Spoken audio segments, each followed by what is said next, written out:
Good day everyone. I'm Elizabeth Agnipes, BS Ed, 3rd year Social Studies. Today, let's talk about the measurement, assessment, and the evaluation. What are the similarities and differences among these three terms: measurement, assessment, and evaluation?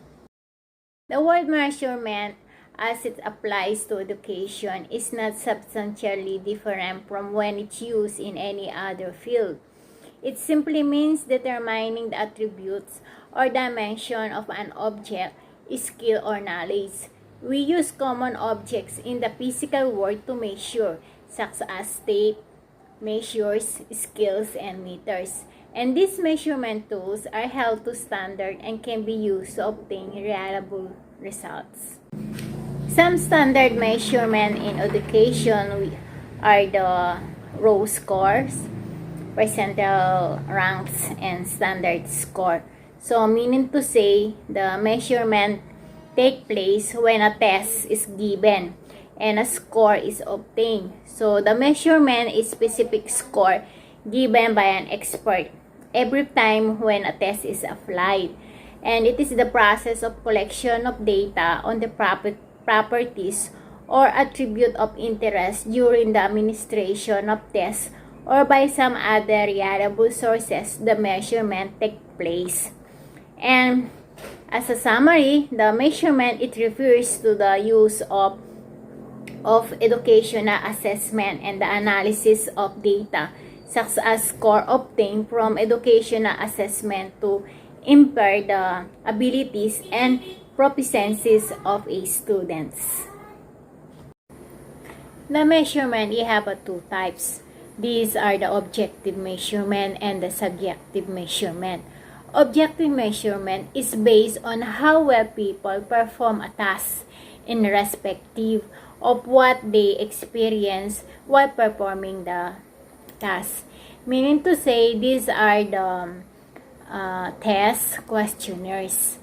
And if this objective measurement do not depend on the person or individual taking the measurement.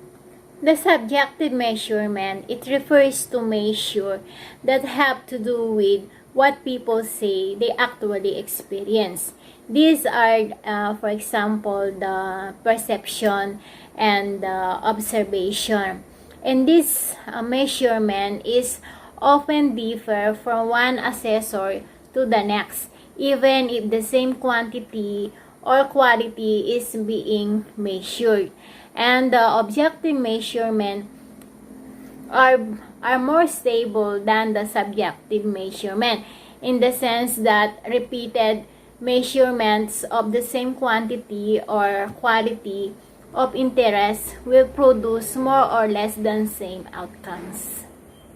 Example of measurement are like the tests, questionnaires, rating skills, checklists, perception, observation, and others. Measuring indicators, variables, and factors, especially in terms of the student. These are another important terms in measuring student progress. First, the indicators. This means is usually denoted by I, which means present, and 0 for absent. So, the indicator are building blocks of measurement which all other form of measurement are built. And the variables denoted by X. And variable, it is measurable characteristic of a student and may be directly measurable as an X, meaning to say this is the age or the height of the student. However, many times a variable cannot directly measure. That is why the concept of indicator was introduced. And a group of indicators constitute a variable, while a group of variables from construct or a factor the variable which form a factor correlate highly with each other but have low correlation with variables in another group in educational measurement.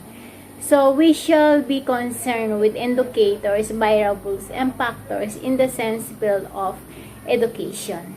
Measurement is used to quantify characteristic of object. And this quantification of characteristic or attribute as advantage. The first one is the quantification of characteristic or attribute determines the amount of that attribute present. So, for example, there is an accomplishment test. If a student scored in the bottom of, for example, they got 10% of all the student in the achievement test. So, meaning to say, they indicate that they have not done well as the other student. If the student naman who got score on the fact about the topic in social studies, meaning to say the student has remembered enough all the information about it. And the second one is quantification facilitate accurate information. So, this accurate information is made easier to understand through quantification. For example, if the student perform below average on the test, so they receive only a standard score. For example, yung grade niya is only 2 for the average standard score. But if the other student have contribute outstanding competence in the attribute in the test, so he will be measured, or you will get measure of test or score with the average of 9. So, yan po ang ibig sabihin ng number 2. And the number 3, it is about the quantification allows objective comparison of group.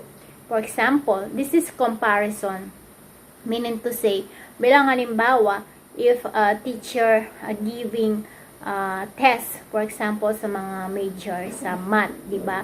Pag nag-exam sila, usually may comparison for the group of man or male for the group of female. If the result, if the group of the male is higher than the female, yun ay meron comparison na mas magaling yung mga lalaki kesa sa mga babae. And the fourth one is the quantification allows clarification of groups. Meaning to say, if it's based on the pupil overall average grade from the previous school year or section or class are often categorized. So, if a level as specified the top 5, this is especially true. So, according to the amount of the student who compete in the class, the grades of the student are rated best to worst during this procedure, and the appropriate cutoff are made. And the last one is the quantification results make the data possible for further analysis. So, meaning to say, there is a data, can be more analysis that thanks to the result of the quantification. So, meaning to say, when data is required, for example, the teacher or the educator or the researcher or the other staff members, they have need to variety of outcome to summarize, or they need to draw a conclusion from the data. Ito na yung mga charts, for example, yung graphs, yung tables with the means and percentage display. So, they may be used to convey data, and using inferential statistics such as when comparing group. Measured data can be further estimated comparing educational program to industry standard and evaluating their success. Let's proceed to the meaning of assessment. Assessment is the process of gathering evidence of students' performance over a period of time to determine learning and mastery skill. So, meaning to say, this is a systematic process of documenting and using empirical data to measure the knowledge, skills, and attitude and belief of the students. And such evidence of learning can take the form of dialogue record, like the journals, written works, portfolio, tests, and other learning tasks. And the assessment also require review of journal entries, written work presentation, research papers, essays, written story, test result, and others. So, the overall goal of assessment is to improve the student learning and provide student, parents, and teacher with reliable information regarding student process and extent of attainment of the expected learning outcomes. As we learned on the previous topic, assessment is both formative and summative.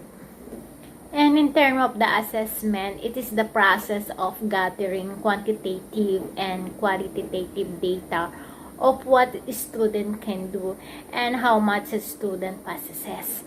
And also, it is the vital component of the teaching learning process. This consists the gathering of data, analyzing data, and interpreting data. Let's proceed to the meaning of evaluation. So, in education, the evaluation is the process of using the measurement gathered in the assessment, and the teacher uses this information to judge the relationship between what was intended by the instruction and what was learned. And they evaluate the information gathered to determine what students know and understand, and how far they have progressed, and how fast and how they score and progress compared to those of the other students. So for example, in measuring, a teacher asked the student if they wanted to determine the temperature of the classroom. So they will need to go a thermometer and take several reading or different sport and perhaps average on the reading. So we consider this as measuring. And in the assessment, the average temperature tells us nothing whether or not is appropriate for learning. And in terms of evaluation, in order to do that, student will have to be fooled in some reliable and valid way. And that fooling process is what evaluation is all about. And the classroom average temperature, like example, is 75 degrees Fahrenheit, is simply information. And this is the content of the temperature for a particular purpose that provide the criteria for evaluation.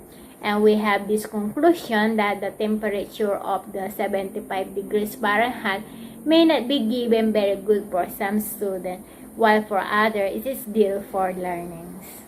Another meaning of the evaluation, according to Scriven 1967, that it is judging the worth or merit of a case. For example, the student, the program practices, processes, events, and activities. And it is the use of measurement in making decision, and is the process of interpreting, analyzing, and assessing the data obtained from the test. And the evaluation is the process of delineating, obtaining, and providing useful information for judging decision alternatives. So there are types of evaluation that are effective and applicable for social studies. This is the placement evaluation, and the second one is the formative evaluation. The third one is diagnostic evaluation, and the fourth one is summative evaluation. Why are measurement, assessment, and evaluation are important in education? So, according to educator and author Graham Nuthall, in his book, The Hidden Life of Learners, in most of the classroom we have studied, students already know about 40 to 50% of what the teacher is teaching. And the schedule assessment are important to the process. But teacher must also be prepared to reassess students, even informally, when they sense students have either bored with the daily lesson or frustrated by material they are not prepared for. With understanding the difference between measurement, assessment, and evaluation is the fundamental to the knowledge base of professional teachers and effective teaching. Such understanding is also, or the very least, should be a core component of the curricula implement in the universities and the college they required in the education of future teachers. And with the understanding the properties, purposes, similarities, and difference between educational measurement, assessment, and evaluation is the fundamental component of the knowledge base of professional teachers.